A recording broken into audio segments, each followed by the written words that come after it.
It all started with a really simple but urgent question. How can we help? This is the story of brot-des-lebens, which, by the way, translates to bread of life, an organization that took that question and turned it into this incredible bridge connecting people who want to give with those who need it most. So, to really get a handle on their impact, we're going to walk through their journey in 5 parts. We'll kick things off with that first spark of hope, then dig into why their mission is about more than just bread. After that, we'll see how they build a bridge of trust, look at their targeted local help, and finally, see how anyone, including you, can become part of the story. All right, so our story doesn't start in some fancy boardroom. It starts in a time of crisis. Let's rewind to the very moment that first spark of hope was ignited. So picture this. It's 1992.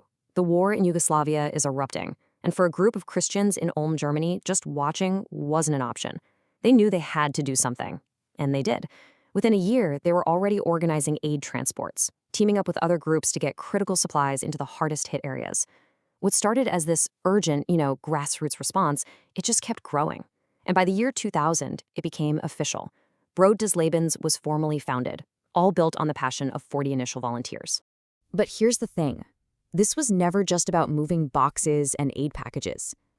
From these very practical beginnings, a really deep philosophy started to form. It's one that actually explains their name. It had to be about more than just bread. And this verse right here is the absolute heart of their identity. It's inspired by Matthew 4:4, man shall not live by bread alone. It just perfectly captures their dual mission, which is to tackle not just the physical hunger, but also the deep spiritual needs of the people they're serving. This whole philosophy then gets baked right into their official mission. Their focus is absolutely laser sharp. They want to reach the people who often feel invisible, the poorest, the most vulnerable, those who've been socially excluded, and help them with their most fundamental, existential needs. Okay, so a powerful mission is one thing, but how do you actually make sure that the help gets to the right people and that it's done responsibly? Well, that's where their core strategy comes in. They deliberately build what they call a bridge of trust. Their whole commitment to trust is built on this really smart 3-step process. First, it starts with getting real, reliable information, understanding what's actually happening on the ground, not just making assumptions. That knowledge then allows them to provide targeted, super effective help. And those 2 steps together? That's what lets them deliver on their ultimate promise, to be a trustworthy bridge that directly connects a donor's generosity with a person's real need. And their method for doing this is just so smart. They partner with local Christian communities. These partners on the ground are absolutely crucial. They have the local knowledge, they know the community, and they can distribute aid exactly where it's needed most. And this approach also lets them fulfill that dual mission, providing spiritual support with things like literature and radio shows, really living out that whole more than just bread idea. So let's zoom in a bit from the big picture strategy right down to the street level. What does this targeted local help actually look like in the real world?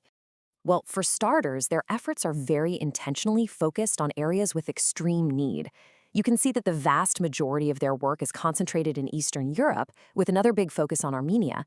But they aren't totally rigid. They keep that flexibility to send resources to other urgent situations whenever and wherever they pop up. And within those regions, they zoom in even more, focusing on those who are most at risk. Their programs are specifically designed to support toddlers, the elderly, single-parent households, and families who are just trapped in that cycle of poverty. The people who are often hit the hardest and have the fewest places to turn for help. And their approach, it goes so far beyond just simple handouts. They really invest in long-term solutions, like supporting a child's education, helping families start small businesses so they can become self-sufficient, and improving really undignified housing situations. And on top of direct aid packages, they have this really clever fundraising model. They collect and sell used books and other goods to directly finance their projects. So all of this incredible work leads to a pretty natural final question, right? How does this story continue? And maybe more importantly, how can you become a part of it? Looking toward the future, they're always evolving. They're actually developing a brand new online platform set to launch in 2026. And it's really going to embody that dual mission we've been talking about, offering practical ways to provide material help while also giving out spiritual resources and daily inspiration. So for anyone who's been inspired by this story, they make it super clear that there are 3 main ways to contribute. You can support their mission through prayer, you can provide in-kind donations of goods, or you can give direct financial support. Each one is a different way to become a part of that bridge of trust. The story of brot-des-Lebens really gives us one powerful answer to a huge question. It kind of forces us to ask not just if we should help, but how.